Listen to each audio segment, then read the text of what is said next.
mas a maior batalha que nós temos todo dia, você pode passar o segundo slide lá, querido? Efésios 6, para a gente não ficar falando só, Efésios 6, eu queria que você usasse sua Bíblia hoje. Nós não vamos colocar o versículo ali, eu coloquei uns 2 ou 3 só. Ali você pode ler, agora nos outros eu gostaria que você usasse sua Bíblia. Efésios 6 diz: quanto ao mais, irmãos, sede fortalecidos no Senhor e na força do seu poder. Para quê? Revestidos de toda a armadura de Deus, para poder ficar firmes contra as astutas ciladas do diabo. Fala assim comigo: astutas ciladas do diabo. Não é qualquer tipo de estratégia. Eu sei que quando a gente fala, falando desse personagem, desse cara, a gente sempre fala, vai falar do diabo, né, e coisa. Mas eu vou falar, a gente sempre despreza ele, porque essa é a realidade. Mas existe algo que nós não podemos negar. Ele é um ser milenar, que tem estratégias milenar, de inteligência milenar. Ele não pode matar você. Se ele pudesse, ele ia te arrancar do seu pescoço 3 horas. Ele não pode tocar você. Se ele pudesse, ele já tinha tocado, arrancado suas tripas. Já viu esse filme? Tipo, nunca assisti. Acho que é só homem que gosta desses filmes assim, né? Então, se ele pudesse, ele já tinha arrebentado com a tua família no meio. Mas não pode. Ele é limitado. Mas existe algo que chama astutas ciladas. Se você for ver a sequência, ele fala: porque não lutamos contra a carne e o sangue. Na sua Bíblia está escrito: lutamos contra principados, potestades, autoridades, poderes desse mundo tenebroso. Todos esses seres espirituais são seres dominadores de mente. Todos eles. Você não vê, por exemplo, às vezes acontece, né? Mas você já viu lá no Congresso Nacional alguém endemoniado? Eu nunca vi. Às vezes aconteceu, já vi ficar possesso lá. Mas, na maior parte, em todos os governantes do mundo, potestades, principados e potestades, trabalham dominando mente. E o diabo não mudou a estratégia de dominação da mente. Se você conhece a história, se você for em Gênesis na tentação, você vai entender que como que o diabo sutilmente veio convencer Eva para comer da árvore do conhecimento do bem e do mal. Ele veio pegando ela no pescoço, enforcando ela, vai comer. É assim que ele fez? Não, foi com argumento. Foi com astutas ciladas. Com maneiras de dobrar, de convencer as pessoas, de manipular as pessoas. E isso acontece até hoje. Então a maior batalha que está sendo travada hoje aqui é a batalha na sua mente. A maior batalha que está sendo travada hoje, e você pode ver todas as guerras, ela vem de um pensamento. Nós vamos ver isso mais para frente. Pode passar o próximo slide. Existe uma guerra que não pode ser vista. Quando a gente fala de guerra, a gente sempre pensa em demônio, né? Manifestação e coisa. E tem esse lado, sim, tem. Mas existe um outro lado que pouca gente fala. Esse lado aí de confrontos espirituais, essas coisas todas, a gente já ouviu por séculos. Mas a gente ouviu muito pouco sobre a batalha que ela é travada na sua mente. Passa o próximo slide. Por isso que a batalha pela verdade da palavra de Deus é tão importante, porque aquilo que domina a nossa maneira de pensar começa a influenciar a maneira que vivemos. Pode passar o próximo. A grande batalha é pela verdade. O diabo, o inimigo, ele não precisa fazer você abandonar a fé. Ele não precisa. Ele precisa só que você acredite em uma mentira que ela é meio parecida com uma verdade. É meio... parece que... não é? Em todo lugar que a gente vai, e a gente vai falar de Jesus ainda mais aqui num país como o nosso, Brasil, Paraguai, um país católico, tanto o Brasil quanto o Paraguai, todo mundo fala que crê em Deus, não é? Todas as pessoas falam. E parece que não, eu já creio em Deus. Mas eu sempre digo, olha, eu posso falar algo, não vai te ofender, não. Não é o suficiente crer em Deus. Eu sempre falo isso. Não é o suficiente. Você que está aqui hoje, não é suficiente você crer em Deus. Crer em Deus, muito bom, mas não é o suficiente. Ele não resolve o problema do seu pecado e não resolve o problema da sua salvação. Como que eu faço agora então, Senhor, que eu creio em Deus? Eu tenho que crer que esse Deus enviou o seu Filho na cruz, morreu ou matou o seu Filho na cruz pelo meu e pelo seu pecado. E eu creio que ele ressuscitou, no terceiro dia está sentado na cruz. Eu creio, a Bíblia fala, se confessares ou falar com a sua boca que Jesus é o Senhor, e em teu coração crer que Deus ressuscitou dos mortos, será salvo. Então, crer em Deus não resolve. Tem que crer que esse Deus enviou Jesus. Ok? Então, o diabo só precisa fazer você acreditar, numa mentira, que ela parece uma verdade. Isso são astutas ciladas. São sofismas, enganos, estratégias de guerra. Eu fui ler aquele livro, Arte da Guerra, quem já leu? Se nunca leu, deveria ler. É muito bom. Eu acho que ele aprendeu muita coisa ali. Bom. Mas lá ele fala assim, que a verdade da guerra é o engano. A maneira de uma guerra é o engano. Aí ele fala assim, você tem que fazer o seu inimigo entender que quando nós estamos longe, você deve conhecer essa parte, quando nós estamos longe, nós fazemos o nosso inimigo pensar que estamos perto. E quando estamos perto, nós fazemos o nosso inimigo pensar que estamos longe. Ofereça iscas e você vai conseguir derrotar eles. Olha só. São pequenas estratégias para convencer. E o diabo faz isso. E essa luta tem sido travada através de muitas palavras, complexos de inferioridade, depressão, opressão e tantas outras coisas que têm acontecido às vezes na nossa vida. Crenças erradas. Uma pessoa fica doente e daí ela começa, o diabo coloca na cabeça dela que essa doença é para tratar com ela. Essa doença é Deus que quer tratar com o coração dela. Isso é uma mentira, irmãos. Deus não dá doença para tratar ninguém. Deus que dá uma doença para eu vou tratar meu filho, vou colocar um veneno de rato na comida dele. É meu filho. Por que a doença veio? Por vários fatores. A sua própria alimentação, sabe? Você acreditou na ideia do diabo. Pronto. Mas como que Deus trata os seus filhos? Deus disciplina assim os seus filhos. Mas eu não vejo nem no texto da Bíblia Deus disciplinando filhos com doença. Vocês já viram? Eu nunca vi. Se tiver, vocês me mostram que eu não conheço. Então é um argumento, uma ideia.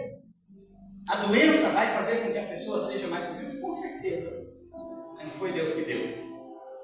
São vários fatores. Passa lá um pouquinho. Existe uma crença que produz um pensamento, que produz uma emoção, ativa a sua vontade e você tem um comportamento, então, por causa disso. Lembra? Por causa de uma ideia. Passa lá outro. Eu fiz aqui um quadro mental, não sei se dá para enxergar bem, mas ali, se você conseguir ver, são palavras, eu não sou suficiente, eu não sou capaz, são palavras, Deus não está comigo, não vai dar certo isso. Não, principalmente nós homens, né, pai? Falam, eu não consigo, eu não dou conta. Então isso está feio. Não é? São palavras. Aí produz o quê? Uma crença. Aquilo que você acredita em si mesmo e dos outros. Primeiro vem a crença. Você crê em alguma coisa. É uma informação que veio de fora, externa, pela batalha da sua mente, para fazer com que você viva derrotado e destruído, porque essa é a ideia dele.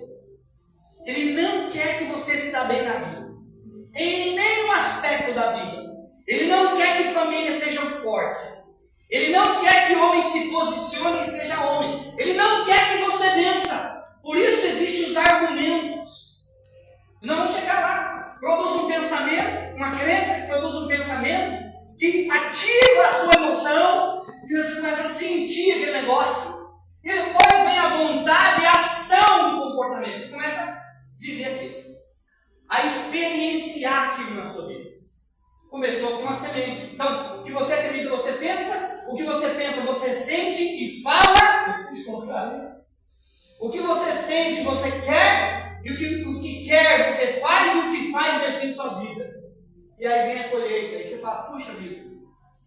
situação. Tudo começou uma batalha, uma guerra na sua mente. Um engano, um pequeno argumento, um pequeno sofisma, uma pequena mentira.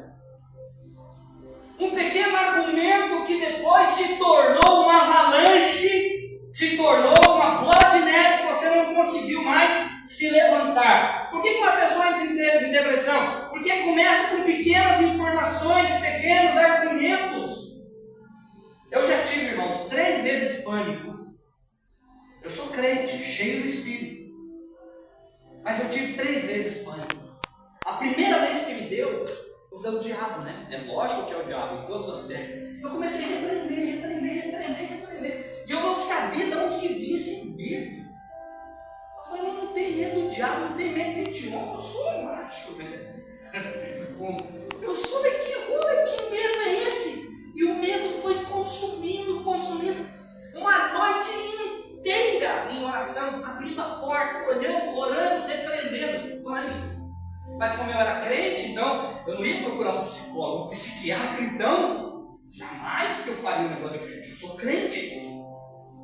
Em 3 anos seguidos, aconteceu o primeiro ano, um dia inteiro. Segunda vez, no outro ano, tive outras. Terceira vez, eu estava no ministério, pastoreando igreja lá em Maracaju. No final da tarde, eu estava amarrando o negócio, porque lá nós tínhamos o nosso culto na tenda. Eu tive a impressão de que vinha um homem em minha direção. Eu não vi isso, eu tive aquela impressão só. E ali, meu irmão, desencadeou outro ataque de pânico. E eu sei que você é crente, talvez por argumentos e falácias, só veio aquela impressão na cabeça. Foi mais um momento de pânico. Uma crença, uma ideia, um pensamento. Desencadeou mais quase 2 dias de novo. É terrível. É horrível. Um medo que você não sabe de onde ele está vindo. Você tem medo de uma formiga, que ela vira um monstro na sua mente. E alguém pode dizer, eu fui usar de drogas por quase 6, 7 anos. E pode ser abstinência ainda das drogas, depois de muitos anos de convertido? Pode. E eu fui procurar meu pastor me orientou a procurar um psicólogo. E a psicóloga olhou para mim assim e falou assim, eu vou te passar para um psiquiatra, tá bom? Eu falei, eu? Psiquiatra? Né? Será que eu vou? Marcamos o psiquiatra, fomos lá. Cheguei lá conversando com o psiquiatra, ela olhou para minha cara assim e falou, o que você faz da vida? Eu falei, eu sou pastor, eu cuido de igreja, né? Pastoreando igreja. Aí ela falou, já veio 5 aqui que veio você. Não sei o que vocês fazem com a vida de vocês assim. Eu falei, não sei, a gente cuida de gente. Então aí ele falou, vocês precisam se cuidar de vocês também. Precisa se cuidar. Viu, homem? Você precisa se cuidar, vai no médico, faz um check-up, faz exame. Vai no médico, vai lá. Não vou no médico. Vai, homem, vai. A mulher amarra esse cara e leva. Que rolo é esse? Vai lá. Vai no médico, passa pelo médico, ouve o que eles têm que falar. É mudo, tá bom, seja mudo. Se já você vai morrer, mas fala, não vou morrer não.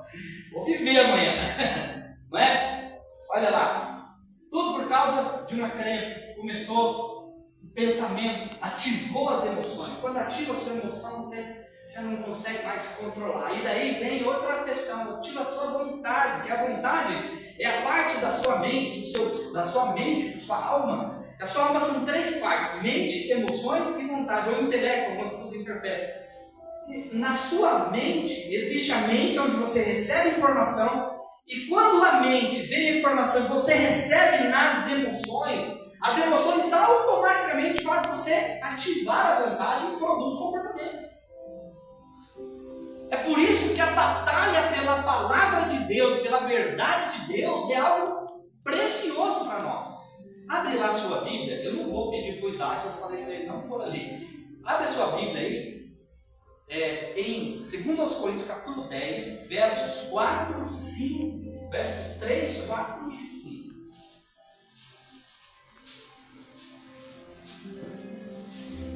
Vamos Abre ali a sua Bíblia. Paulo está defendendo o ministério dele aqui, para você entender o contexto. Paulo está defendendo o ministério até o capítulo 9, ele tem um tom. Você sabe que a segunda aos Coríntios é a resposta da primeira aos Coríntios. É uma resposta que ele está dando aos irmãos lá. E ele é bem brando até o capítulo 9. No capítulo 10, ele muda um pouco o argumento, ele é mais incisivo. E ele fala, embora eu não estando aqui, presente no corpo, eu tenho uma palavra com ousadia, do mesmo jeito que se eu estivesse presente ali com vocês. Então, o argumento de Paulo é esse, o contexto é esse que nós vamos usar para batalha na mente. Ele está falando disso aqui também, mas fala assim, embora andando na carne, embora eu andando nesse corpo físico, eu não luto com as armas desse corpo físico, dessa milícia, né? A milícia é guerra.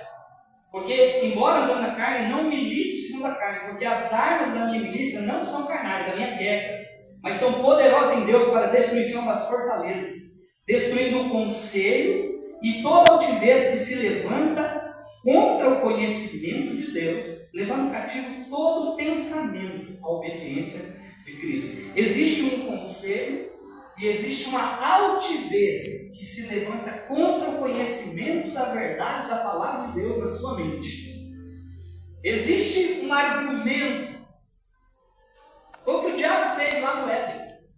Ô Eva, fala comigo aqui. O que Deus disse para você a respeito das árvores que estão no meio do jardim? A Eva falou, olha, Deus disse que dela não comerás.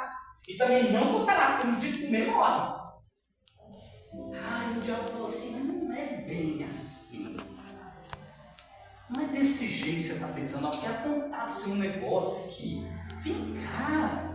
Você é meu amigo, você é minha amiga, você é crente, né? Não, mas não é bem assim. Você é tão radical. Calma. Afrouxa o cinto um pouco. Não é? Esse é o argumento.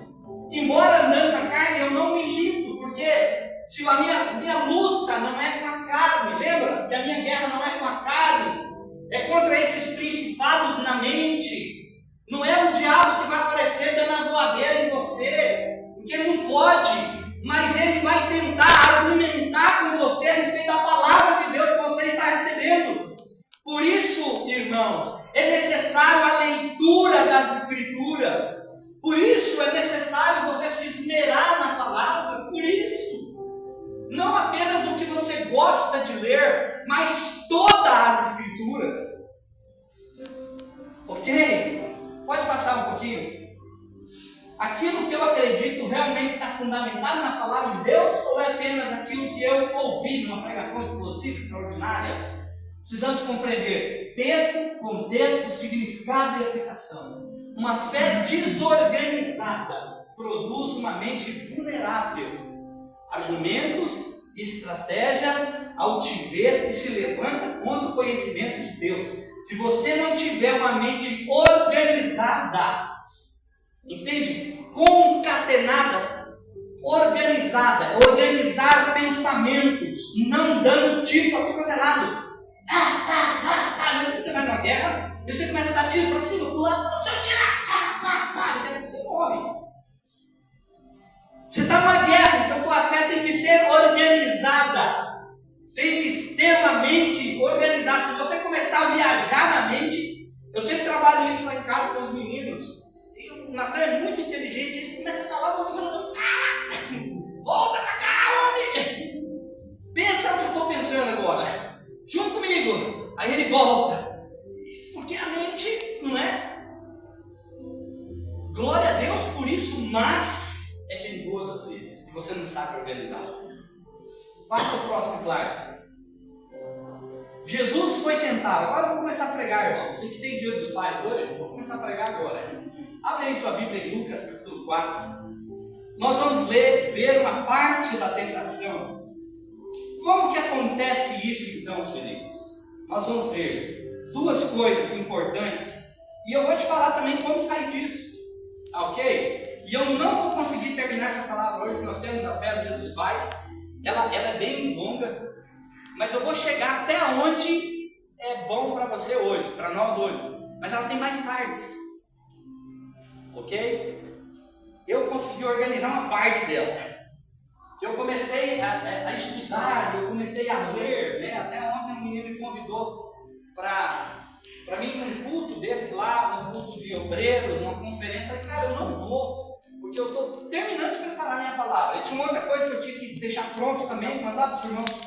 Aí ele falou, você precisa dar desculpa, levar. O que seria desculpa, então? Eu estou preparando a minha palavra e quando eu preparo a palavra de Deus, irmãos, eu esmero na palavra, eu leio, eu estudo, eu releio, eu vou atrás de pesquisa, eu busco um monte de coisa. E o Espírito Santo tem sido gracioso comigo. Então, aqui tem uma parte interessante, que é como que o diabo faz isso, como que ele produz isso, através das tentações. Satanás, ele usa sempre a estratégia da tentação. E duas maneiras que ele usa, que é assim, quase que repetitivo em todas as circunstâncias. Primeiro grau dessa tentação é a identidade de filho de Deus. Primeiro lugar é onde ele toca. Nós ouvimos bastante sobre identidade ali no começo do ano, na nossa mini conferência. E o tema da nossa conferência é a identidade. Nós estamos falando do ano do relacionamento com Deus. E a gente estava lendo hoje João 15. Só vou dar uma palhinha para você.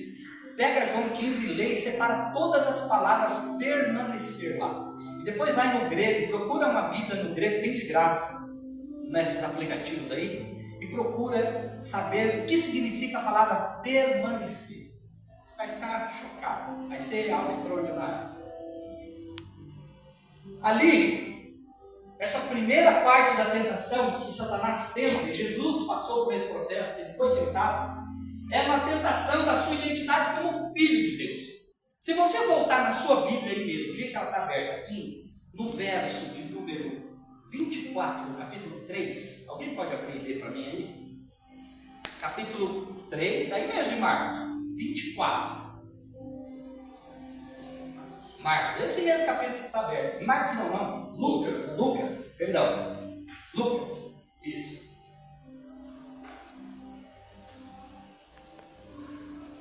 Ou é o 24 ou o 22? Dá uma lida aí para eu saber. O Espírito Santo desceu sobre ele. Isso. E o Espírito Santo desceu sobre ele em forma corpórea, como uma pomba.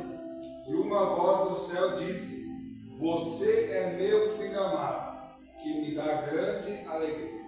Você é meu filho amado, que me dá grande alegria. Olha, tempos depois, ele foi enviado para o deserto para ser tentado pelo diabo. O que o diabo tentou? A primeira tentação? Se você é filho de Deus. Deixa eu perguntar, irmão. Jesus precisava provar para o diabo que ele era filho de Deus? Sim ou não? Ele tinha ouvido uma voz do céu. Todo mundo ouviu aquela voz. Você é meu filho amado. Em você eu tenho prazer. Mas o diabo vem e tenta bem aonde? Na identidade de filho. Satanás tem provado os crentes na identidade de filho de Deus. Você não é filho de Deus? Ou eles usam outra expressão, você não é crente? Crente não faz essas coisas. Não é bem assim, não. Olha lá. Primeiro, pega essas pedras e transforma em pães. Depois que ele jejuou, né? Transforma as pedras em pães. Faz esse primeiro milagre aí, depois que ele foi conduzido ao deserto. Você não é filho de Deus? Você não é filho de Deus? O diabo está o tempo inteiro falando, você não é filho de Deus? O que ele quer fazer com isso? Ele quer colocar dúvidas em seu coração a respeito da sua filiação e da sua identidade. Por 3 vezes ele tenta. E daí, irmãos, é interessante que depois ele fala, olha, se você é filho de Deus, então se lança desse pináculo do templo lá abaixo, que está escrito. Aí depois, isso, está escrito que os seus anjos darão ordem aos seus pecados, sabe? Usando o quê? A Bíblia. Nós precisamos atentar à tentação. E o argumento na tua o que eu estou pensando está baseado realmente nas Escrituras, ou é só de alguém que falou, alguém que enviou uma mensagem, ou ouviu uma mensagem, ou uma fala de alguém na internet, no, sei lá, no Instagram, né? E agora a moda o Instagram agora, né? É só uma frase de efeito ou está contextualizada com as Escrituras? Satanás vai usar até da Bíblia para convencer você, tentando na sua identidade de filho e de filha de Deus. Ele vai tentar você o tempo inteiro. Essa é a realidade. E como que Jesus fez, irmão? Jesus poderia pensar, o madeiro dele pronto? Sim ou não? Poderia. É que nem aquela botada de bicuda na cara do cão, pum, ele vai embora daqui. Mas não é assim que funciona.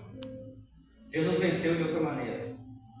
Jesus disse, está escrito. Fala comigo, está escrito. Está escrito. Fala, está escrito. Está escrito. Você precisa saber o que está escrito. Você precisa saber o que está escrito nas Escrituras. Porque os argumentos virão. As estratégias virão. As ciladas virão. Os sofismas, que é aquela mentira misturada com a verdade, virão. Aquilo que se levanta contra o conhecimento de Deus na tua vida, porque você não conhece Jesus, não ande com Jesus, não viva com Jesus, não ande na presença de Jesus, eles virão. Por isso eu preciso estar ali constantemente encarando essa realidade e vencendo pela palavra de Deus. O tempo inteiro, pela palavra de Deus. Eu vou vencer pela palavra de Deus. Eu vou vencer não pelos argumentos que Satanás usou a própria Bíblia para me confrontar, mas eu vou vencer por todo o contexto que a palavra de Deus fala para você. O diabo tem feito os crentes pensar que eles são os inúteis na face da terra. É verdade ou não é? Ou é só eu que penso assim? Ou eu que vejo assim? Você é crente? Bem, você vai lá naquela igreja barulhenta, por grito, por dança.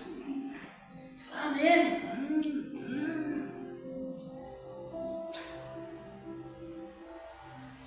Jesus disse, sem mim nada podeis fazer. Sem mim nada podeis fazer.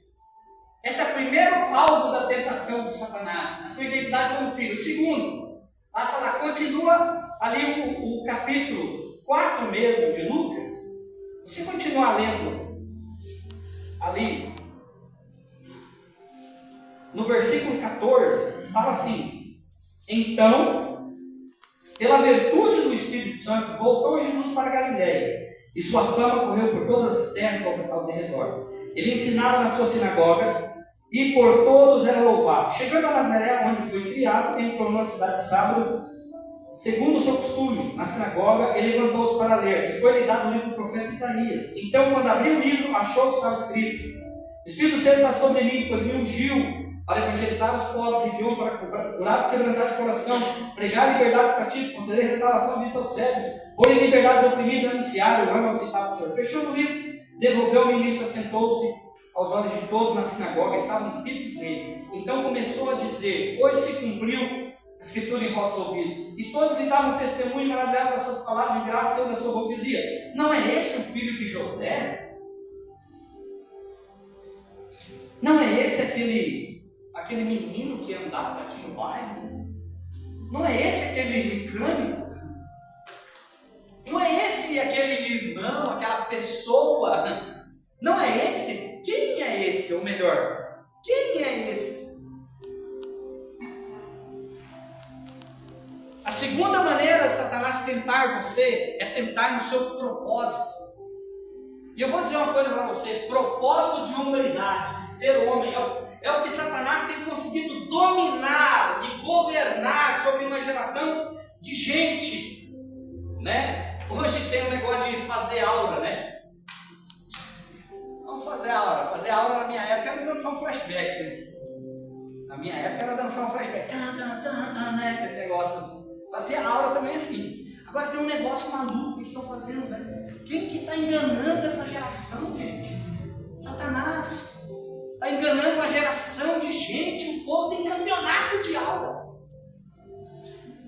Vem aqui dançar com o irmão João, que a aula se levanta lá no céu. Convida esse povo para falar. Tem um irmão que levanta a aula lá na igreja. Poderoso negócio. Vamos lá junto. Sabe? O seu propósito, o seu chamado como servo de Deus, no seu propósito de hombridade como homem, como mulher de Deus, e como um homem de Deus, como um chamado de Deus, servo de Deus. Jesus, então, quem que é esse? Eles começaram a perseguir, se você ver aqui, eles começaram a rejeitá-lo, na verdade, aqui. Eles começaram e Jesus falou, olha, não tem um profeta que é bem recebido na sua terra, o verso 24. E ele começa a dizer algumas coisas. Eles começam a dizer, nenhuma viúva havia, né? Em verdade, eu digo que muitas viúvas existiam em Israel nos dias de Elias, quando o céu cerrou por 3 anos e 6 meses. De sorte que em toda a terra houve grande fome, nenhuma delas foi enviada para profeta, senão a Serepta de Sidom, uma mulher viúva que estava lá. Muitos leprosos haviam em Israel no tempo de Eliseu, mas nenhum foi purificado que nem Naamã. E todos na sinagoga, ouvindo essas coisas, se encheram de ira. O que ele pensa que ele está falando isso, né? Ah, os homens, né? Quem que você pensa que é? Olha que cai endemoniado. Olha só, Jesus está sendo tentado no seu propósito, no seu chamado como servo de Deus, no seu propósito como homem. Você também é tentado nesse propósito? Com certeza na sua mente. Complexo de inferioridade do inferno, irmãos. Pensa num próximo nojento, é isso. Mas às vezes no meio da família, né, você vai lá, você é o único crente. Aí quando você chega, eles parecem que começam a meio que colocar você meio de lado assim. Esse é crente. E automaticamente o diabo vem, né, com um argumento. Fala, você não é nada. O que você está fazendo aqui? Oh, vida. Não vou falar o vida, o azar, que aqui só eu, o Mauro, quem mais conhece o vida? Alguém conhece aquela hiena que falava o vida, o azar? O que é dessa época? Você não conhece. A maioria não conhece. Mas tinha um desenho animado que tinha uma hiena. Tinha um leão, né? Era um leão que era animal. Tinha um amigo dela que era animado. Não lembro se era um leão, o que era. Mas a hiena só não ia para baixo. Oh, vida, o azar. E às vezes não. Jesus saiu desse jeito, irmãos? Então você está sendo tentado, existe uma guerra espiritual sendo travada agora, pela batalha em sua mente. Todas as vezes que você ouvir a palavra de Deus, vai haver uma guerra na sua mente, pela verdade da palavra de Deus. A primeira tentação é a tentação como filho, e a segunda tentação no propósito como servo de Deus, como homem, como pai. Não é só aquela figura estética que paga a conta. É pai, é homem. Faça. O que fazer para vencer essa guerra que está o tempo todo querendo ganhar território na minha mente? Eu vou te falar 2 coisas rapidamente para encerrar. 2 coisas importantíssimas para a sua vida. Se você nunca creu em Jesus, hoje é o dia de você crer, filho. Você está aqui, foi convidado, alguém te falou, vocês convidados, se não creu em Jesus, hoje é o dia. Hoje é o dia de você sair daqui com essa luta vencida na tua mente. Se você é um crente, você está aqui ouvindo essa mensagem, hoje é o dia de você entender essa guerra que está sendo travada na sua mente.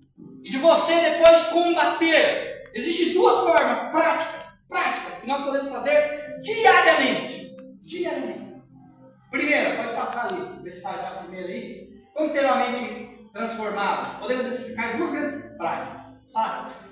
Através da renovação da mente. Fala assim, renovação da mente. A nossa mente precisa ser renovada? Sim. Em todos os aspectos da nossa vida? Sim. A nossa mente precisa de renovação. Como eu renovo a minha mente? Fazendo aula? Né? Ir no psicólogo? É bom. Vai lá se precisar.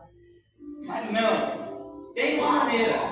Romanos capítulo 1, capítulo 12, versos 1 e 2, eu não vou falar do verso 2 agora, mas é importante fazer a aplicação. e dizer que você precisa apresentar o seu corpo como um sacrifício a Deus, como um sacrifício de adoração e de louvor. Isso é culto racional, ok? Culto é apresentar-se diante de Deus todos os dias e todas as horas, não é só esse momento.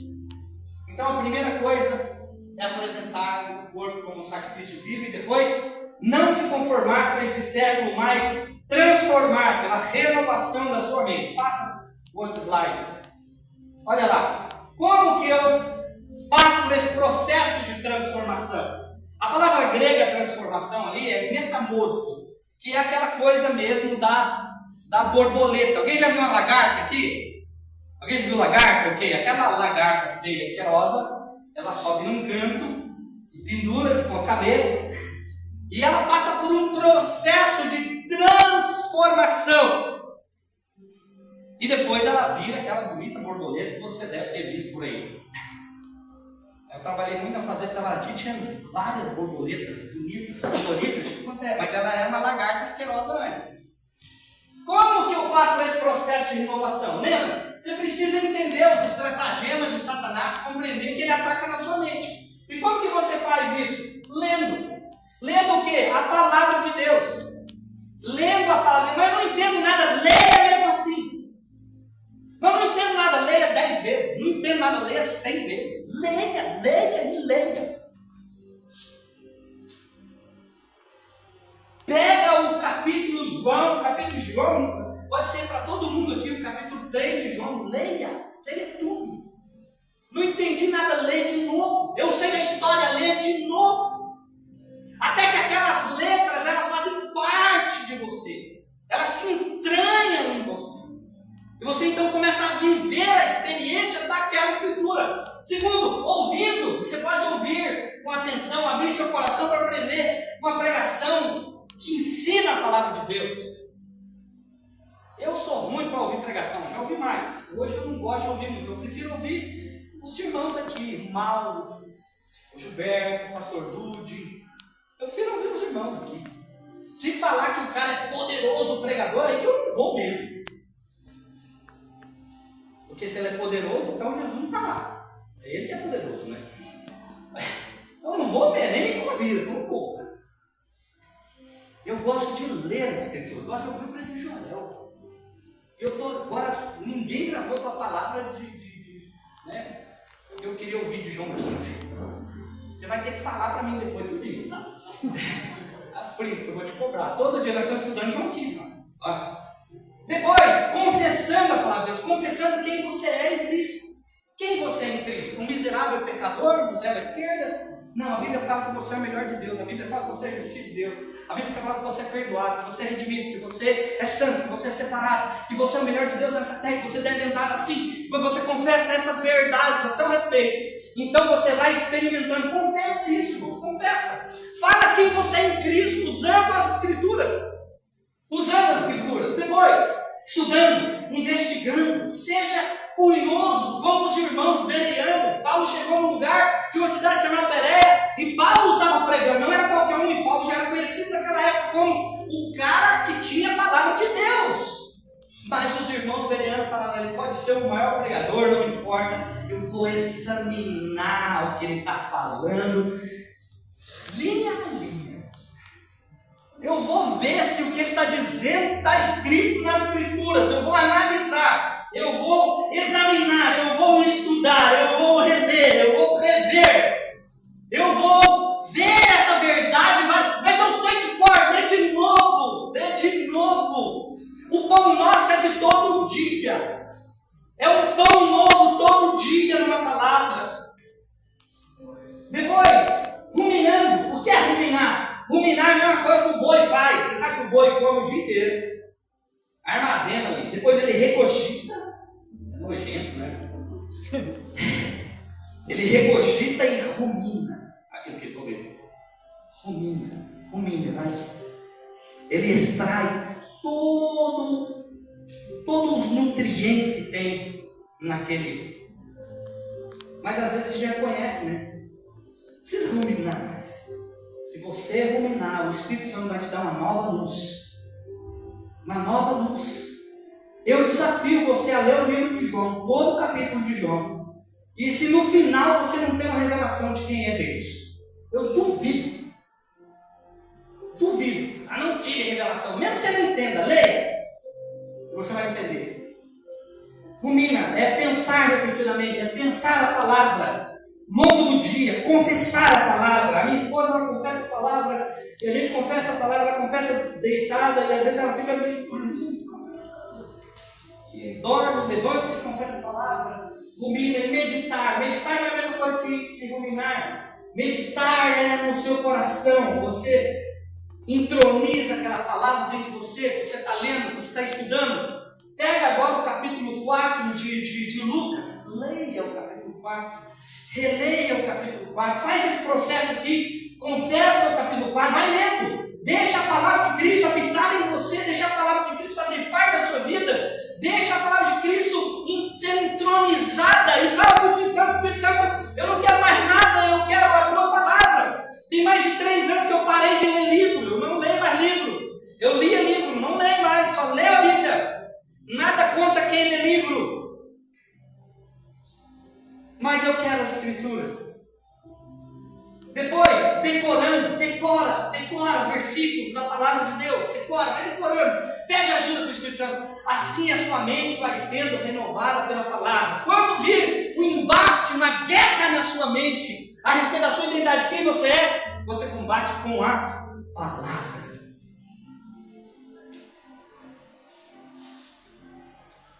Eu tenho uma segunda parte dessa palavra que ela é como fazer isso na prática, mas não vai ser hoje, não vai dar. Eu decorando, eu guardo a palavra no meu coração. Salmos fala, eu guardo a palavra no meu coração para eu não pecar com o Senhor. Todo dia eu guardo a palavra no meu coração. Eu releio a palavra de novo. Quantos têm o costume de sair do culto, depois chegar na tua casa e compartilhar? Lá em casa a gente fala assim, o que nós aprendemos? O que a gente vai compartilhar? A gente tem o costume de fazer isso, ler de novo. E depois rever de novo. Porque isso, irmãos, vai produzir algo em você, vai produzir uma maturidade diferenciada em você. Você não vai ser gente que apenas dá tiro para qualquer lado, que sabe uma meia dúzia de versículos bíblicos para evangelizar. Não. Isso vai trazer uma maturidade. Leia a palavra expositivamente. O que é isso? Um versículo embaixo do outro. Lendo, revendo, leia, leia de novo. Leia de novo. E fala, Espírito Santo, me ajuda, eu não entendi nada. Leia de novo. Segunda maneira, contemplando o Senhor. O que é contemplação? Segundo aos Coríntios, capítulo 3, verso 18, eu já estou ensinando, irmãos. Você que está com a sua Bíblia, abre em 2 Coríntios 3, 18. Louvado seja o Senhor. Quero orar com você que tem sido atacado na sua mente nesses dias. Tem travado uma batalha, e eu sei que vem um pensamento assim, some, se mata. Eu sei que vem. Por que isso acontece comigo? Você não é nada, eu sei que vem. Viu? Ninguém te ama. Segunda coisa, pela contemplação. E nós, com o rosto desvendado, contemplamos, refletimos como espelho a glória do Senhor. Somos transformados. Olha a palavra aí de novo. Transformados aqui é a mesma palavra lá. É metamorfos também. Transformados de glória em glória, na mesma imagem como pelo Espírito do Senhor. Então o que é isso? Quanto mais eu contemplo, eu sou como um espelho que vou refletir o quê? A glória do Senhor. Eu sou transformado. O que é contemplar? É todo tipo de adoração, todo tipo de louvor, todo tipo de oração. Oração em línguas. Ore em línguas, irmãos. Você que é baseado no Espírito Santo, ore em línguas. Você que não é, adore e ore. Ok? Primeira maneira, pelo renovar da mente pela palavra. Segunda maneira, pela contemplação, são orações, canções. Leitura das Escrituras também entra, porque na hora que você começa a ler, a profundidade das riquezas, tanto da sabedoria quanto do conhecimento de Deus, você já entra num outro aspecto. Quão insondáveis são, quão inescrutáveis são os teus pensamentos. Aí você já vai lá para o Salmo 139 e fala: se eu subir ao céu, tu lá está, se eu descer lá para mais baixo da água, o Senhor, até ali, para onde me direi, para onde fugirei da tua face? O Senhor está em todos os lugares, em todos os momentos, quando eu busco o Senhor. Então essas duas maneiras são práticas e você pode fazer toda hora e todo momento. Ok? Amém? Amém. Entenderam aqui o conceito? Como que você chega lá? Tinha mais, mas eu não vai lá. Coloque de pé. Seu lugar.